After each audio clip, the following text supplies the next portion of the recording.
ام المومنین سیدہ عائشہ رضی اللہ تعالیٰ عنہ فرماتی ہیں کہ ایک دن حضور کا دریا رحمت جوش میں تھا اور حضور نے فرمایا عائشہ جو مانگنا ہے مانگ لو۔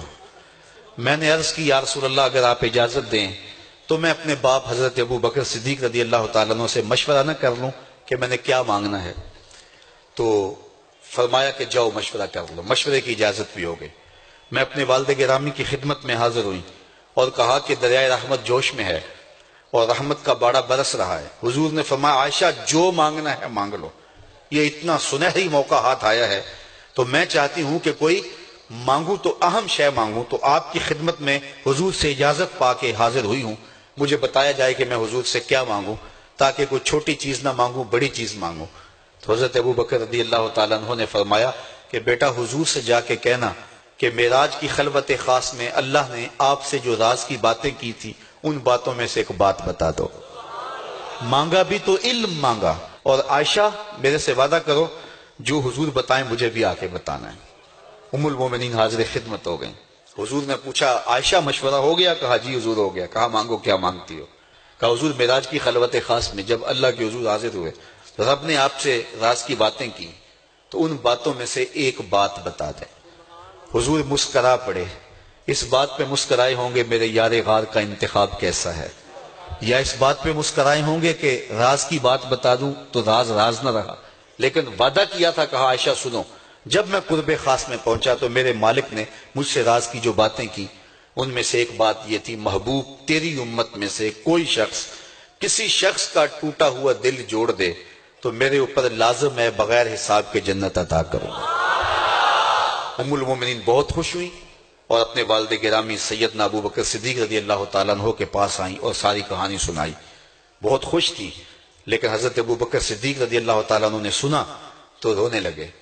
تو ام المومنین سیدہ عائشہ رضی اللہ تعالیٰ عنہ نے عرض کیا میرے والد گرامی یہ بات رونے والی تو نہیں ہے، ہم بسا اوقات کسی دکھی کے کام آ جاتے ہیں، کسی کا دکھڑا بیٹھ کے سن لیتے ہیں، کسی کی ڈھارس بنا دیتے ہیں، کسی کے کام آ جاتے ہیں، یہ تو بخشش کا بہانہ ہاتھ آ گیا اور آپ اس پہ رو رہے ہیں۔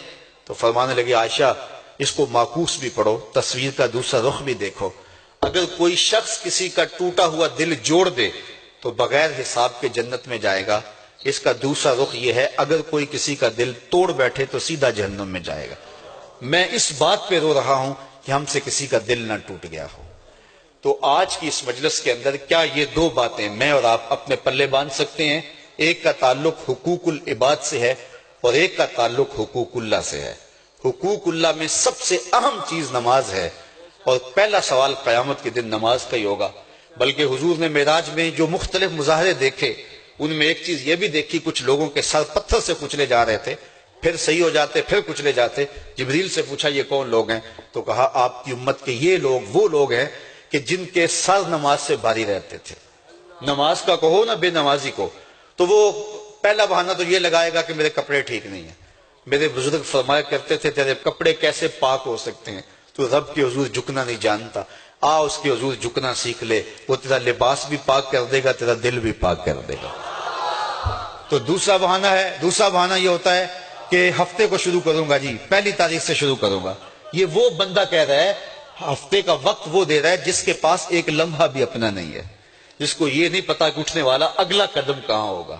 وہ کہتا ہے انشاءاللہ ہفتے سے شروع کروں گا، فجر سے شروع کروں گا۔ میاں اللہ کے حضور بلاوا 5 وقت ہمیں آتا ہے، حی علی الصلاۃ حی علی الفلاح، کتنے بدبخت ہیں کہ جو اس پکار پہ اٹھ کے اس کے حضور حاضر نہیں ہوتے۔ 5 گانا نماز شعار زندگی بنا لو، اور ہم یہ پکا عزم مصمم کر کے اٹھیں، اتنے زور سے ہم ارادہ کریں کہ شیطان بھاگ جائے، ہماری ہوا سے بھی بھاگ جائے۔ یہ تو اتنے پختہ ارادے کے ساتھ عزم کر کے جو ہے وہ آج ارادہ کر کے یہاں سے نکلے ہیں کہ وہ فجر کے وقت ہمیں بہکانے میں کامیاب نہ ہو، ادھر اذان پکارے ادھر ہم دوڑتے ہوئے اللہ کے گھر کی طرف پلٹ آئیں۔ ہم یہ عزم کریں کہ آج کے بعد نماز نہیں چھوڑیں گے۔ اللہ مجھے آپ کو 5 گانا نماز کی توفیق نصیب کرے اور ہمیں توفیق نصیب کرے کہ ہم کسی کے دل شکستگی کا سامان نہ کریں۔ ٹوٹے ہوئے دل جوڑ سکیں تو ضرور جوڑیں، اور کسی کا دل توڑنے سے ہم گریز کریں اور اپنی زندگی کو ایک خوبصورت پیرائی کے اندر گزارنے کا ارادہ کریں۔